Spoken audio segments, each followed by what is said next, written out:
Hola a totes, som el Departament de Prevenció de la Fundació Salut i Comunitat, és a dir, l'Observatori i la Consultoria Noctàmbules sobre violències sexuals en espais festius i d'oci.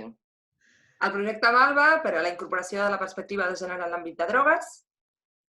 El projecte en plenes facultats sobre sexualitats saludables i consum de substàncies a les universitats. Lesdrogues.info, un portal d'informació sobre drogues actualitzat diàriament.